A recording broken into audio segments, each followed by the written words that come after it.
Hey everyone! Thanks for joining me again this week. So today I'm going to be talking about something a little bit different from makeup. And so I wanted to talk about about my experience with cancer and having cancer for two reasons. First and foremost, I want to have it out there in case any of you, I know a lot of the people who watch my videos, not too many, it's mostly just my friends, but I know people going through similar experiences. I know I did when I was first diagnosed, that you turn to the internet and you either turn to it to sort of look up things that you probably shouldn't, like, what the statistics are, all that sort of stuff. And first of all, I just have to say, don't do that. That's gonna freak yourself out. But I know that people who are probably diagnosed, will kind of use the internet to sort of reach out and look for other people who are going through similar things or have gone through similar things.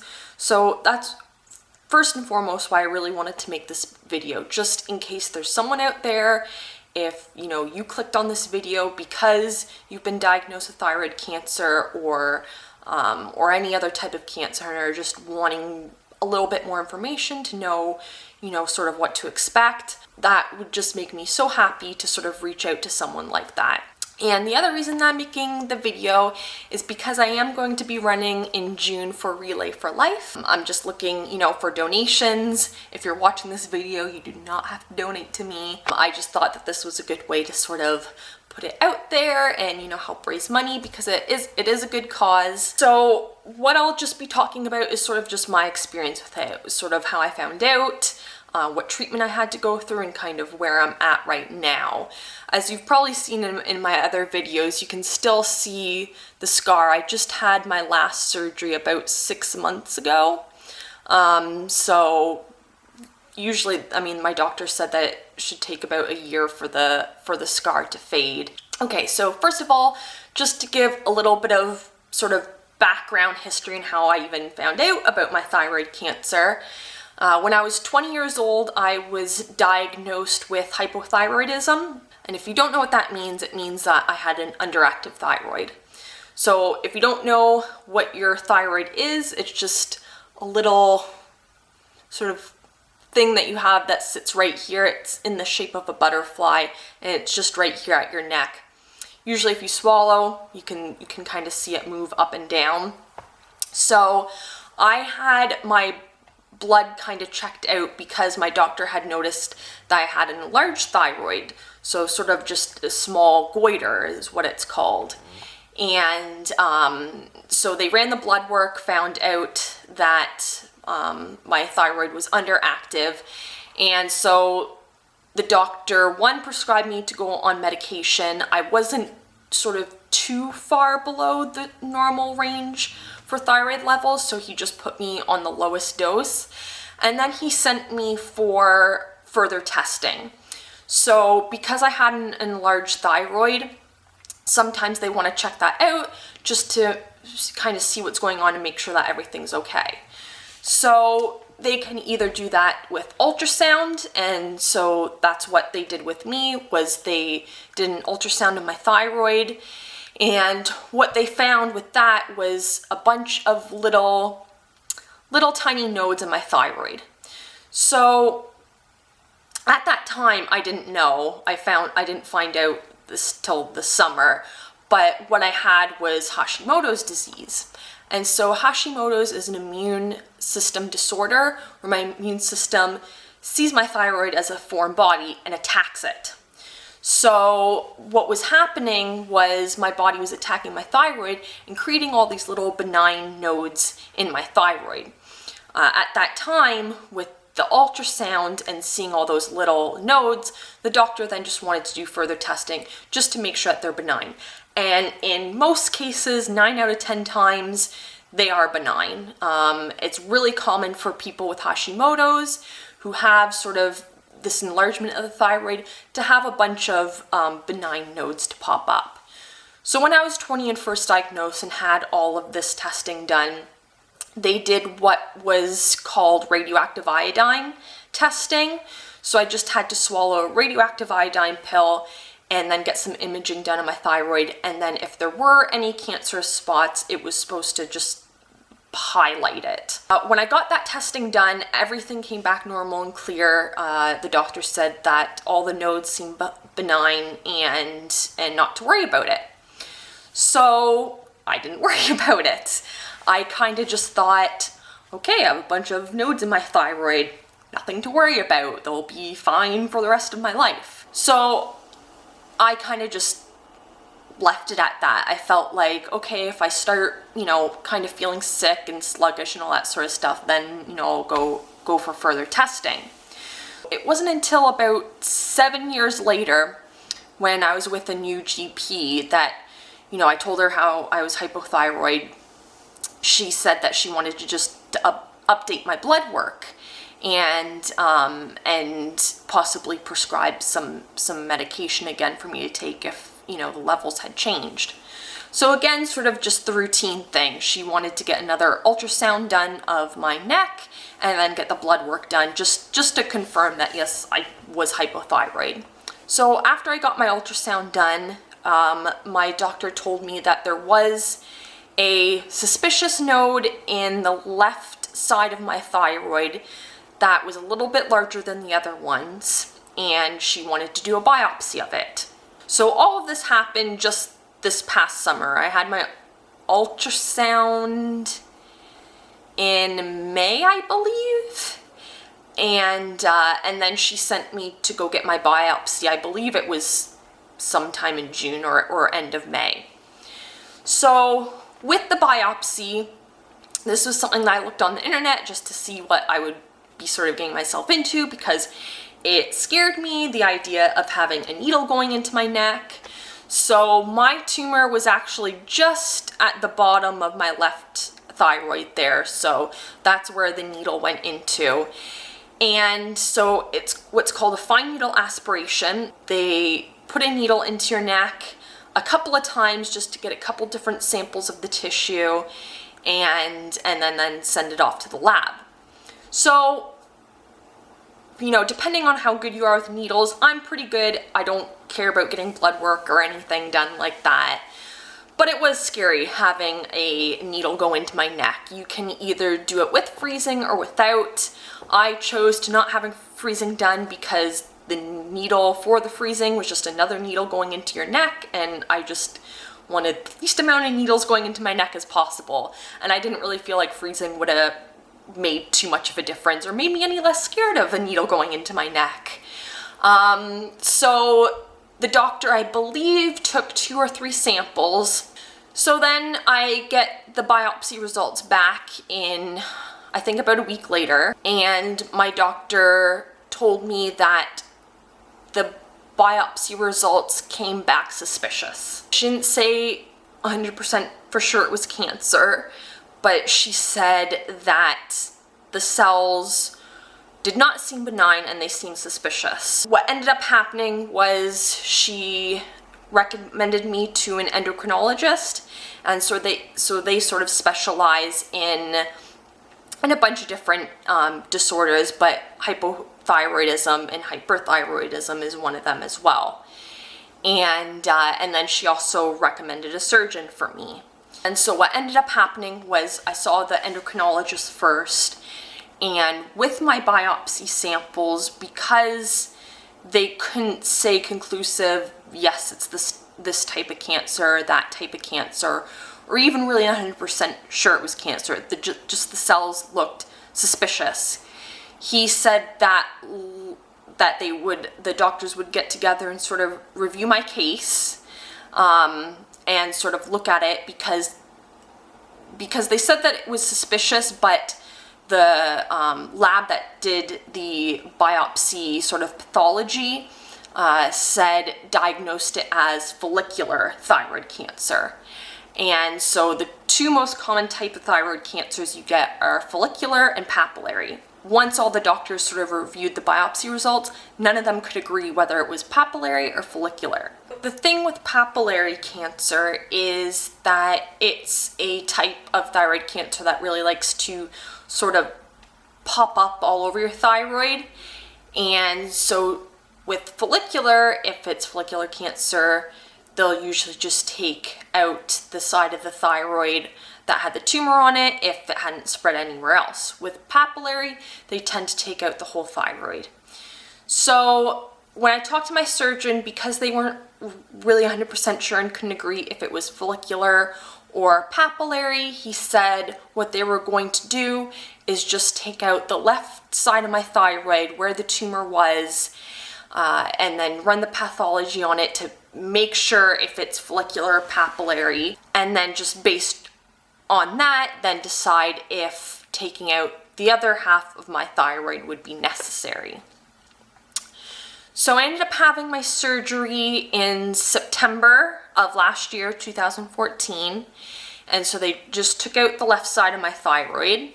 So with thyroid surgery, it's not too intensive of a surgery, but they do keep you overnight to monitor you, just because there are risks of bleeding, and so they just want to monitor you to make sure that everything is okay. So the first surgery that I had in September was actually the first surgery I've ever had in my entire life, and it was terrifying. I was so terrified. I don't like the idea of being put under and not sort of being in control of my body, I guess. When I woke up from surgery, it was, I think, about like 5 or 6 o'clock at night, and I woke up perfectly fine. So the first surgery went pretty well.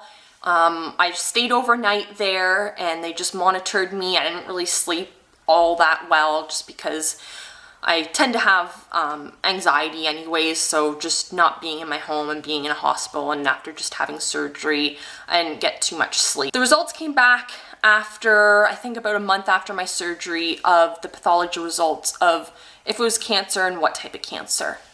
So it did turn out to be cancer. It was papillary thyroid cancer, and because of that, he recommended I have a second surgery to remove the other half of my thyroid. So I ended up having my second surgery 2 months after my first surgery, and so they sort of just went in through the same incision and took out the other half of my thyroid.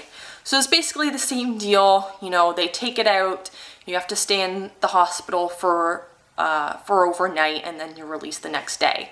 However, this time, because they were taking out the rest of my thyroid, my calcium levels had to be monitored, and I had to have them stable to get the all clear to leave. But then that night after my surgery, I had just gotten up to go pee for the first time, and as I sat back down, my bandages on my neck started to feel tight. So I brought my hand up to my neck to sort of feel it, and my neck felt huge. It felt like a baseball on my neck. Luckily, where I was in recovery, the nurse's desk was right next to me, so she was right next to me. So she came over, and I was trying not to panic, but was very panicked. She said what was happening was my neck was filling up with blood. So there was somewhere that I started bleeding again, and what was happening was I was having what's called a hematoma. And so immediately she got on the phone with the on-call surgeon and notified him. And so he was on his way, but it took him about a half an hour to get there. And so literally the whole time, all I remember is just sitting in my bed, just like straight up, just like not moving my neck, because I was like afraid if I moved it anymore, just like, I don't know, burst open my neck or something. So she was trying to keep me calm. Both her and my boyfriend were trying to keep me calm. And she kept asking me, like, can you breathe? Are you having any difficulty breathing? And I said no, because I guess one of the complications of having a hematoma there is it can collapse your trachea. It can put so much pressure on your trachea that it presses it so that you can't breathe. So I was just trying not to freak out, just thinking in my head, like, okay, at least I can breathe fine. Like, it's just, it's okay right now. The doctor's gonna get here. So finally the doctor got there, and they, what they did first was they stuck a huge freaking needle into my neck to sort of just see if it was either air that was escaping or to see if it was actually blood. So you put the needle in there and there was some blood that came out. So they had to then book me for an emergency surgery to put a drain tube in, because again, after the surgery, there wasn't that much blood, so they just closed me back up and put another bandage on and didn't put a drain tube in. And so it took about another half an hour for the OR to become free before I could go down and have my emergency surgery. And I remember just being so freaking terrified. Again, I was terrified because I had to go under, and I was terrified because this complication was happening. I remember it was like 11 o'clock at night, I think. And so they were wheeling me down to the OR, and I just remember like bawling because I was so scared and so terrified, and I didn't want to have another surgery. This was my third freaking surgery in 2 months. So they did that. They opened me up. They ended up putting a drain tube in and sort of stopping wherever the bleed was happening from. I don't even know sort of what sprung a leak and caused the bleed, caused the hematoma to happen. So the pain isn't that bad afterwards. Mostly you just end up having a really stiff, sore neck, and it hurts to swallow for the first day or just overnight. Usually by the next day it's a lot easier, not that bad. But because after the second surgery I had this hematoma, I had a lot more bruising and it was a lot more swollen than the first one, and it was a lot more sore and a little bit painful for the first day, I believe. And so what ended up happening was, not only did I have that hematoma, which is already a very rare complication to happen, but my parathyroid glands did get stunned during the surgery. And again, this is just a precaution that they take to monitor after any surgery of having the thyroid taken out, but normally your calcium levels are fine, your parathyroid glands are fine. However, unfortunately mine decided to stop working. So I ended up having to stay, instead of just overnight at the hospital, I ended up having to stay for 3 nights at the hospital.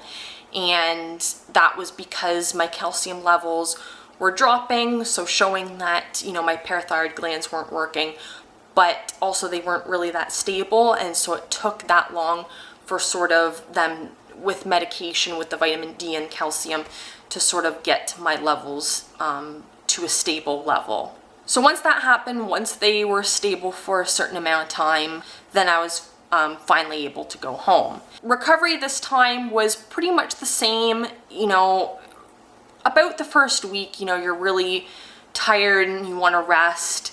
And then usually after that, you sort of start getting your energy back, and a lot of the swelling and everything goes down as well.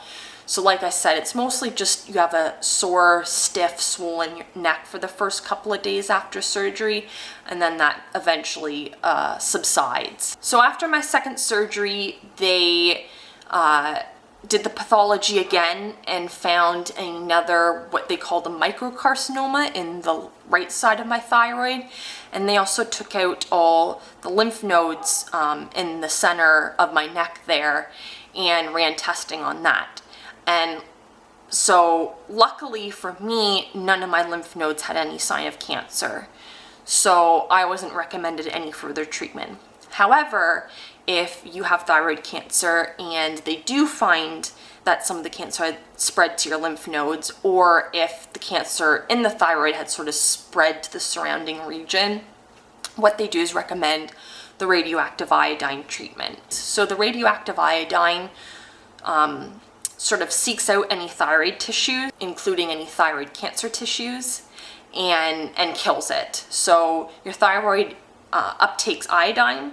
So with this radioactive iodine, it uptakes that, and then it kills the thyroid cell or the thyroid cancer cell.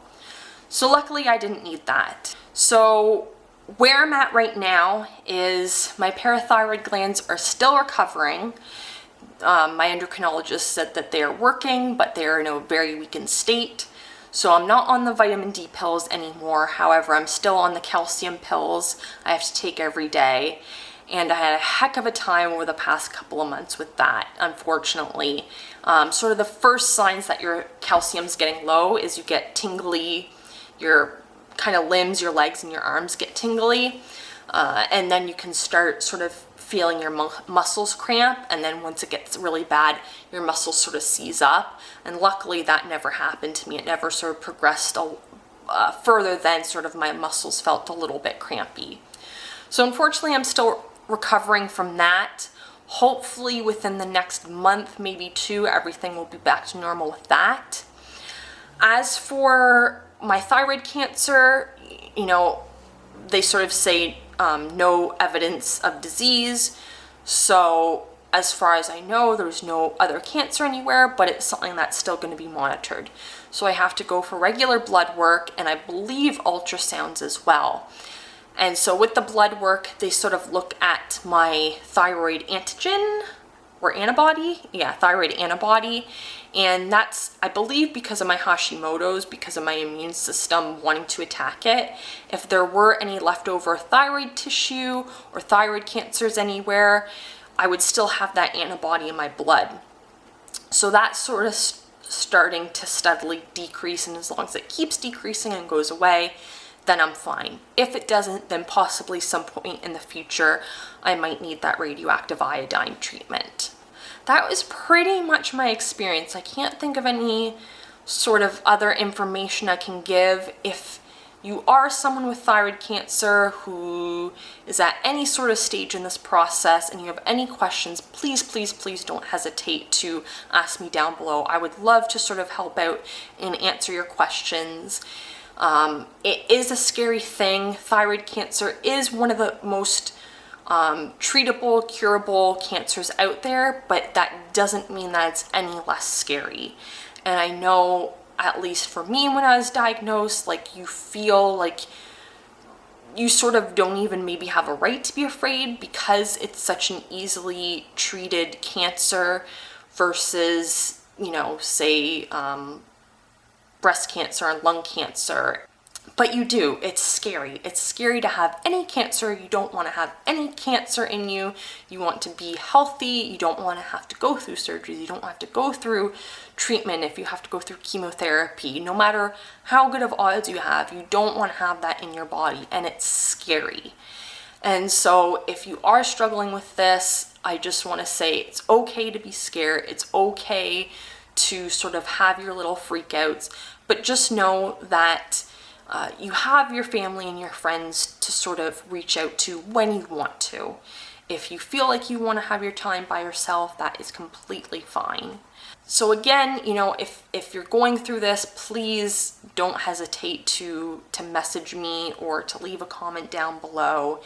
And like I said, if you have any questions that I sort of didn't address, I tried to cover everything of my experience of, you know, how the surgery went and sort of the process of me finding out all that went.